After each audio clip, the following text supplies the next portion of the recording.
Brexit was predicted to start a chain reaction of countries rejecting the EU, as a Swiss politician warned countries like Sweden and Denmark may reconsider their membership. The worrying prediction for Brussels was made by Thomas Eske, a right-wing politician in Switzerland from the Swiss People's Party. He, and other politicians from Iceland, hit out at the suggestion that the UK may be isolated outside of the EU. Mr. Eske made the prediction in 2015, just under a year before the UK voted to leave the bloc. He said, "There are certainly some countries that are on the line, waiting to see how the EU develops. If the UK were to leave, it could trigger a chain reaction." Mr. Eske noted at the time that Denmark and Sweden would at least start reconsidering their relationship with the EU.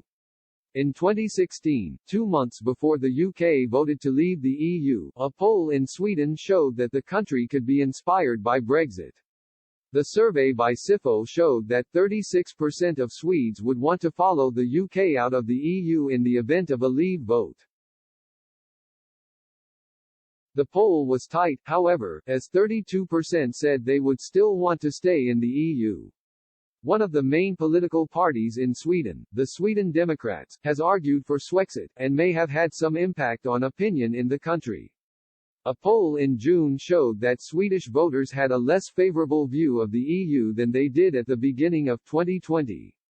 The survey results came amid an increasingly fractious time for Sweden and the EU as finance ministers debated a landmark proposal for a jointly financed coronavirus recovery fund. The proportion of Swedes in favor of EU membership declined to 57.2% in a survey by Statistics Sweden, from 60.1% in the previous November.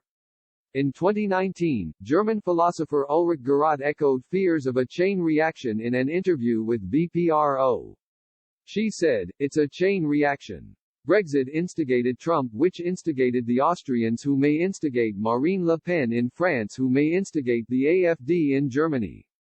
That could happen." Guthlaugur Thor Thordarson, of Iceland's Independence Party, also shared Mr. Eske's feelings on Brexit in 2016.